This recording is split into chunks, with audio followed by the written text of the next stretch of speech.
Welcome to Goat Island. I am your host, the Big Ka Huzzi, and this is your weekly sports. Back the badge, back the country, back the boys. Club or country, you already know what we rep. And this past weekend, there were 2 test matches in international rugby, both on this past Saturday, with South Africa taking on Italia, and the final score was 45-0 to the Boca. This wasn't rugby. This was a national beating. Italy pulled up and got hit with a rugby shape, shot down, whitewashed, no penalties, no points, just pain.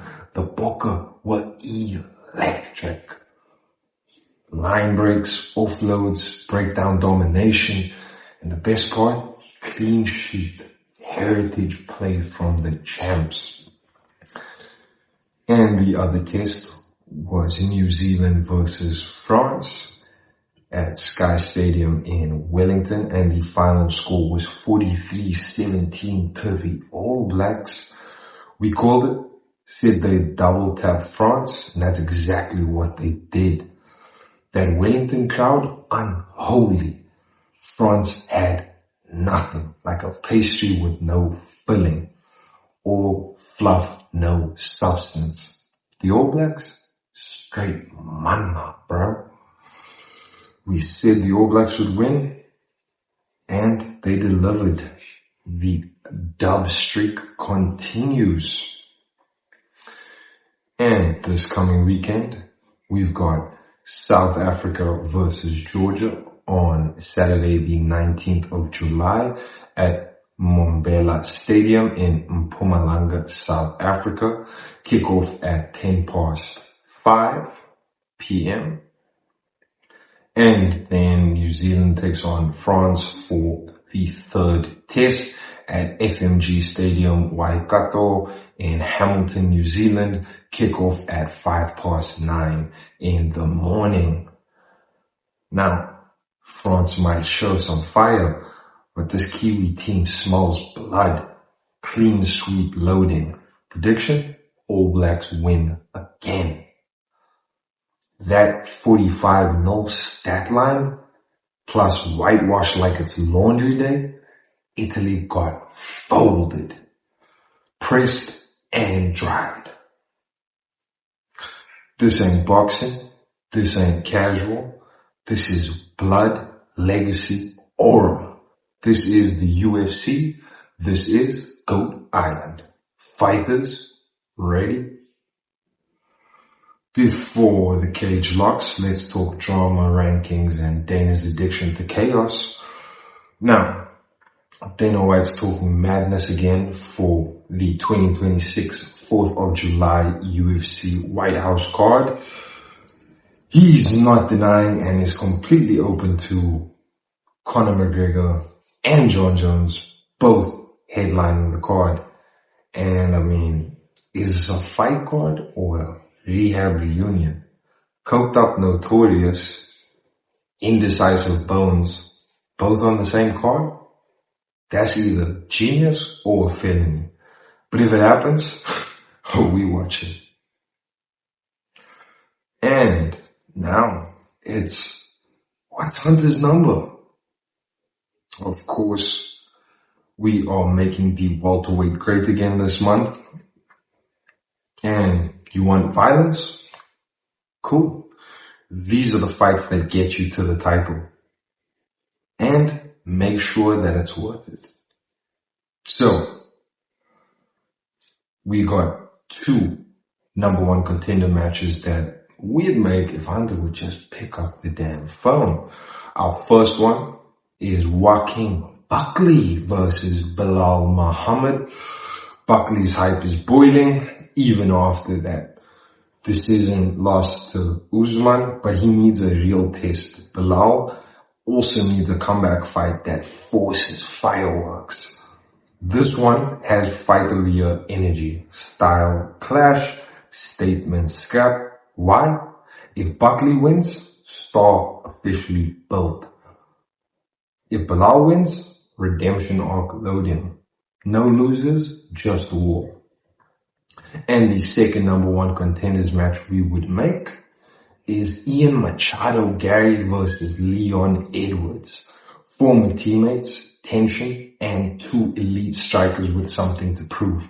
Gary's bouncing back from Shavkat, Leon's trying to claw back to the top. And why would we do this one? Because one becomes undeniable. The other fades from title talk. This one's not just heat, it's history. And now, it's if, buts, and maybes, with this month's focus, of course, being on the eagle flies high. And this week, what if Khabib made it to UFC 209?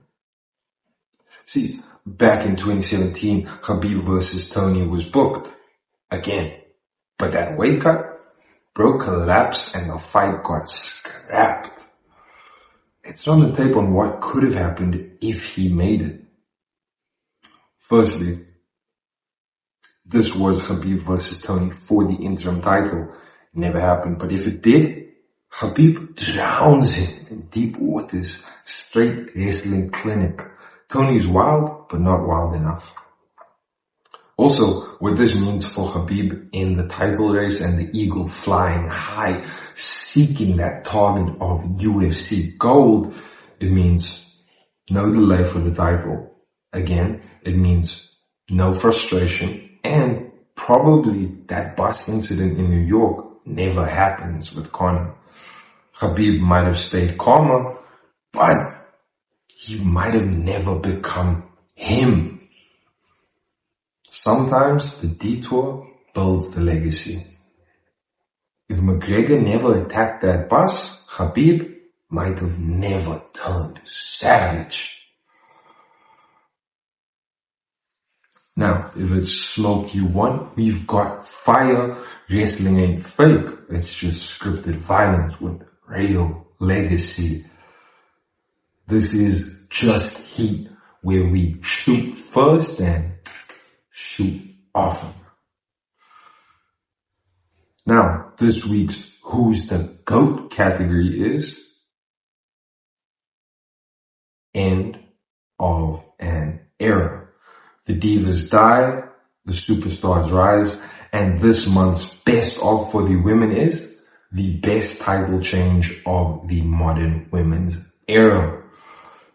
From bikinis to belts, from filler matches to main events, this is the rise of the queens.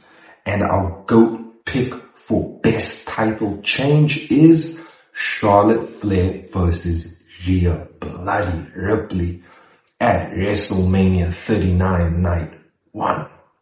This wasn't just a title change, this was a new beginning of an era. Rhea didn't just win gold, she became mommy. Charlotte passed the torch with a fight so good, grown men sat up straight. It was athletic, iconic, legendary. And now, we're in the Rhea era. Ain't no going back. Honorable mention?